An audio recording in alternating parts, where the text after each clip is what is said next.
এই গরমে খাবারের মেনুতে রাখুন কম তেল মশলাযুক্ত পাতলা ঝোল জাতীয় খাবার। আর ডাঁটা এবং মাছ দিয়ে পাতলা ঝোল কিন্তু বেস্ট একটা মেনু। আজকে ডাঁটা দিয়ে মাছের ঝোল করব, তাই ছাদ বাগানে চলে আসলাম ডাঁটা তুলতে। আর ছাদ বাগানে খুব সহজে আমরা আমাদের সবজির ছাল এবং গোবর দিয়ে ন্যাচারালভাবে সবজি উৎপাদন করতে পারি, আর যেটা দিয়ে আমাদের পরিবারের সারা বছরের চাহিদা পূরণ হয়ে যাবে। আমার চ্যানেলে রান্নার পাশাপাশি আমি কিন্তু বাগান বিষয়ক অনেক ভিডিও শেয়ার করি, আর দেখেছেন এগুলো কিন্তু আমি সাথী ফসল হিসেবে লাগিয়েছি। আর কতটা হেলদি এবং সবুজ বিভিন্ন গাছের সঙ্গে এভাবে লাগাতে পারেন।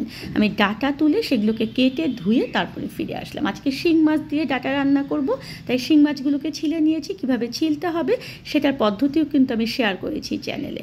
আর ডাঁটা কেটে নিয়েছি, আলু কেটে নিয়েছি। এখন চলুন মূল রান্নায় চলে যাই। আমি মাছের মধ্যে একটু হলুদ এবং লবণ দিয়ে মাছগুলোকে মাখিয়ে নিচ্ছি, কারণ আমি মাছগুলোকে হালকা ভেজে নেব। চুলে একটা কড়াই উঠিয়ে দিয়ে সেখানে দিয়ে দিচ্ছি সামান্য পরিমাণে তেল। তেলটা যখন ভালো মতো গরম হয়ে যাবে তখন এর মধ্যে একটু লবণ দিয়ে তেলটাকে কড়াইয়ের চারপাশে এভাবে ছড়িয়ে দেবেন, তাহলে কড়াইটা একদম স্লিপারি হবে, কোনো কিছু ভাজলে এখানে লেগে যাবে না। আমি আমার চ্যানেলের সমস্ত রান্নায় সব সময় কিছু না কিছু টিপস দেওয়ার চেষ্টা করি, যাতে করে নতুন রাঁধুনিরা অনেক উপকৃত হন। এভাবে করে করার পরে আমি এখানে মাছগুলোকে দিয়ে মাছগুলোকে হালকা ভেজে নেব, কারণ মাছ যদি ডিপ ফ্রাই করেন তাহলে মাছের মধ্যে কোনো রকম লবণ বা মশলা ঢুকবে না এবং ঝোলে দেওয়ার পরে এই মাছগুলো শক্ত হয়ে যাবে।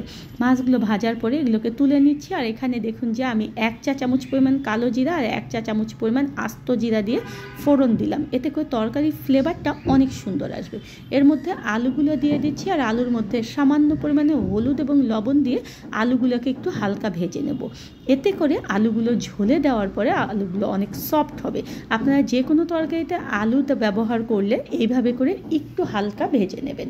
এখন কেটে রাখা ডাঁটাগুলো দিয়ে দিচ্ছি, দিয়ে এর মধ্যে এখন দিয়ে দেব ঝোলের জন্য পানি। আমি যেহেতু আজকে পাতলা ঝোল করব, তাই আমি এখানে বেশ খানিকটা পানি দিয়েছি। আপনারা কে কতটুকু ঝোল খেতে চান সেই অনুযায়ী পানি দিয়ে দেবেন।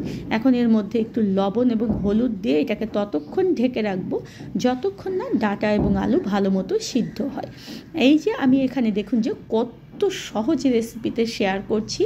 আপনারা যদি এই রেসিপিটা ফলো করে রান্না করেন তাহলে দেখবেন যে ডাঁটা আলুর ঝোল যে কতটা মজা হয় সেটা বুঝতে পারবেন। আমি দেখুন যে 8 থেকে 10 মিনিট ঢেকে রেখেছিলাম, এখন চেক করে নিচ্ছি যে সিদ্ধ হয়েছে কিনা। এখন এটাকে অন্য একটা পাত্রে ঢেলে নিচ্ছি। চুলায় আবার কড়াই উঠিয়ে দিলাম, কড়াইটা গরম হলে সেখানে আবার সামান্য পরিমাণে তেল দিয়ে দিলাম।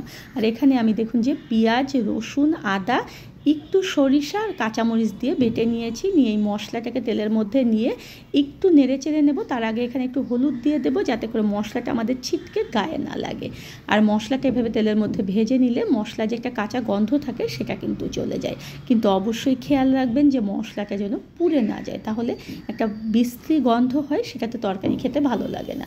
এখন এর মধ্যে দিয়ে দিচ্ছি একটু শুকনো মরিচের গুঁড়া আর একটু ধনিয়া এবং জিরার গুঁড়া দিয়ে একটু নেড়ে চেড়ে নেওয়ার পর তার মধ্যে ভেজে রাখা মাছগুলো দিয়ে দিচ্ছি। দিয়ে একটু পানি দিয়ে মাছটাকে আমরা কষাবো।